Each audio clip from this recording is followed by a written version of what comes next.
At what moment did you look at him showing in practice that you know, man, I want him. I got him. I want him over now. He believes that I can do it right now. That first moment was after rookie minicamp, after the first 3 days I was here. I got here on May 10th, probably like May 13th. He came up to me after rookie minicamp. I was, Russ, I just want to let you know, you got the chance to be the starter here. So wait, Russ, you're only playing against other rookies. You said rookie camp. You didn't say camp. That's a rookie camp. So you're making this statement with just a bunch of rookies on the field. He's recognizing this before the veterans, before everybody even got here. Yeah, that's the first time, because he noticed, okay, how can you command the huddle? I think that's the thing that he was looking for. Can a guy go in there and command, even though it's a bunch of rookies? That's even the harder part, because rookies, they don't even know where to stand. Sometimes I was trying to figure out where to stand. So. Or based off what we saw in the first half here, what we've seen, how would Russell Wilson not be your starting quarterback in Seattle? Gave me an opportunity to start in the third preseason game, I believe it was. Ever since then, he came up to me and he was shooting baskets actually outside. And as Russell, I just want to let you know, you're going to be the starter for the Seattle Seahawks. Brought chills to me, man. From Wisconsin, number 3, Russell Wilson. That decision, that crazy decision to make a kid most fans never heard of, the starter of the Seahawks, changed everything in Seattle.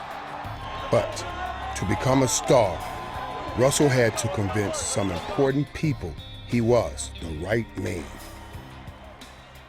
How did you win that locker room so fast? It's tough. We brought in a guy who, they signed for a lot of money and stuff like that. And had another veteran who played here before. And I think, when I first came in, they're like, oh, this 5'11" quarterback, I don't know. Yeah. And then they, saw me just continue to just believe in myself and make plays. Down the middle, got a man out there, Sidney Rice. He's under it. He's got it. Touchdown, Seahawks. Holy smoke. Unbelievable. And I think you have to earn that respect. That's what I knew. I played professional baseball, so I've been in locker rooms with big leaguers and different guys, older guys, 30-year-olds and stuff. And so when you're in those situations, you just want to be yourself. Just getting here early, trying to be the first one, here and the last one to leave. Because my biggest fear is not being prepared for a game. Mentally, I can't go into a game and not feeling like, oh shoot, what coverage do they do? What do they do in 2-minute situations? What do they do at the end of the half? Those situations, what do they like to do in the red zone? When the game's on the line, it's 4th down and 4, what are they going to try to do? And I need to know those situations in my head, anticipate them already. Wilson pumps, looks downfield, throws a dart right in the end zone. Touchdown, Seahawks! Some guys are looking at you like, this little short quarterback out here, no way he could play quarterback. But you still walked in that huddle and commanded it and owned it. What was that like? Here we go, come on, finish strong. I left west. 19-4, second color. More than anything, just going in there and making them believe it. When I tell a play, when I'm looking at you and I'm telling, hey, you got to go right here. I got to make you believe that I'm going to put that ball right on the money for you. No matter where, if it's got to be back shoulder, it's going to be back shoulder. It's going to be on the money for you. And you have to believe it. I see it. I see you believe it right now. Yeah. You know what I'm saying? See, I tricked you already. You do have me drawn. You have to make them believe it. He definitely had me believing. But before Russell and I headed out for a little walk, I wanted to hear from the man who first believed in him. And he actually credited his GM for starting the whole thing. John Snyder had been in love with him. He loved him right from the beginning of the process when he went to Wisconsin. He was on it. He was talking about this kid, and so I started to hear, through his energy about him. When he went out and saw him in person and came back and said the whole field tilted in his direction. He was the whole show, Then we started watching film, and you could just see play after play and creativity and this amazing all-around athlete. And after a while, you didn't care about how tall he was. It had nothing to do with it, Wilson throws a slant inside. Ball is caught by Bowman. Touchdown, Seahawks! I did everything you could do to see. Did the height have anything to do with anything? The throws, the tips, and all that kind of stuff, the vision that he could create. We couldn't find anything that was in the way. And after a while, you don't care how tall he is. You just watch him play. There was a day when he was out here, like the 3rd day we were here, and he's throwing routes with Sidney Rice. They're just on air, just kind of playing catch, and they're working on some red zone routes. And he's telling Sidney what to do, and Sidney's doing it. I thought, oh, there's my first signal. They're listening to him already. Go ahead, QB, break him down. Let's be special, man. Let's be special in this playoffs. Here we go. Hawks on 3. 1, 2, 3. Hawks! Share with me the relationship your relationship with your head coach, Pete Carroll? Man, we're tight as can be. You know, the thing about him is, you know, first of all, I didn't know he was like the second or third oldest coach in the NFL.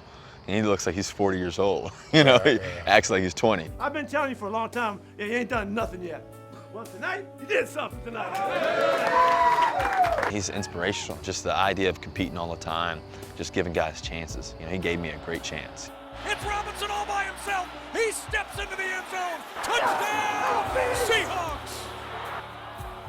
Do you have that kind of kinship with Pete Carroll?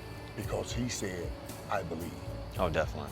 Yeah, I mean, we're so close. I mean, we text all the time if we're away from each other, talk to each other all the time about the game, but just about life in general. You know, he's like a father figure for me. You know, my dad's gone, so, you know, my brother and Coach Carroll are probably the ones closest to me.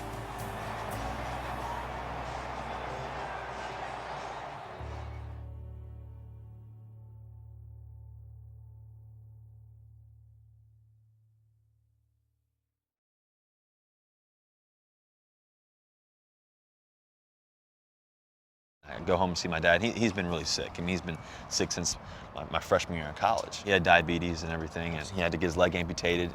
You know, fell down, hit his head, went into a coma for 2.5 weeks. The doctors told him he wasn't going to live anymore. My mom started singing this song, All by Grace, sent to him in his ear. The doctors told him, there's no way he'll make it. There's no way he'll make it.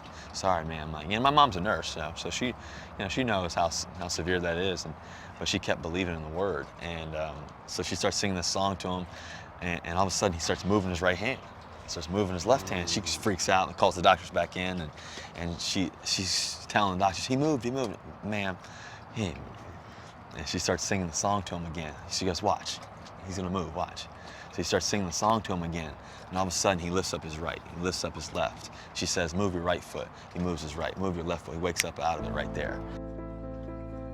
Russell's dad would live another 3 years, and for a son witnessing that, to this day still defines how he approaches life and how he approaches football. Those moments, I'm thinking about that, if that can happen, if that miracle can happen, anything with my life can occur. You know, anything great that I've envisioned in my life, you know, can really happen for me.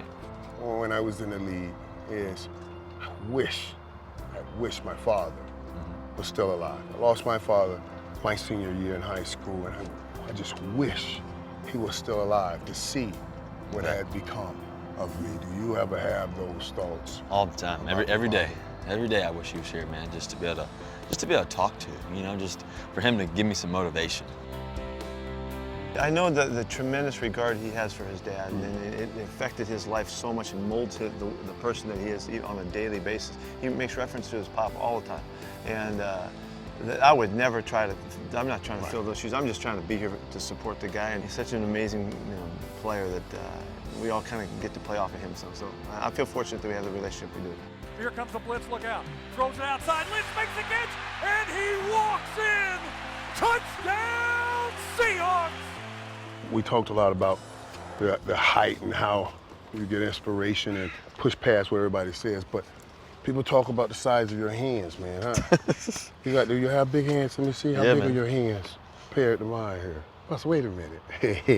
Your head is as big as mine, man. Wait a minute, man. How does that help you in the game? Man, when it's raining here in Seattle, it's nice today, but when it's raining in Seattle, you gotta be able to chuck that thing, you know, and put it on the money. So I think that's the biggest thing. I couldn't imagine having small hands and playing quarterback position. So his hands are big, but he also feels he has big shoes to fill in Seattle. You go to that city, you know there are a few athletes who are always going to be remembered. The one Russell told me he admires most is another baseball player, Ken Griffey Jr. This city loves this guy. Did you think, and I know it's so far off that, I want to have that kind of a relationship, rapport with the city.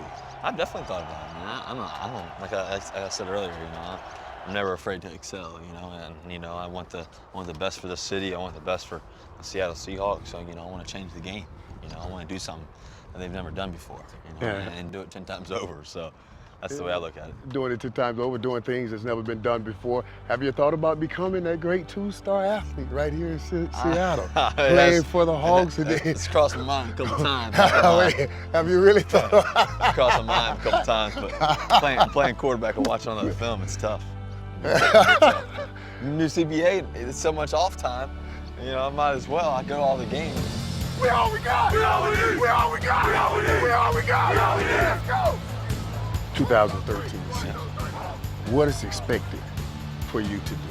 Every week's a championship week. Every day's a championship day. And so, you know, you think about all the great teams that are out there right now. You know, I think we have high expectations for ourselves. Everybody on the outside, the media, has really high expectations too as well. But I think at the end of the day, you know, we have higher expectations for ourselves than anybody else could. Have you visualized introducing 2013 world champions, the Seattle Seahawks? Have you envisioned that? Have you visualized that? I just got a good visual in my head just now. You saying it. You know, I just got a good visual of it just now.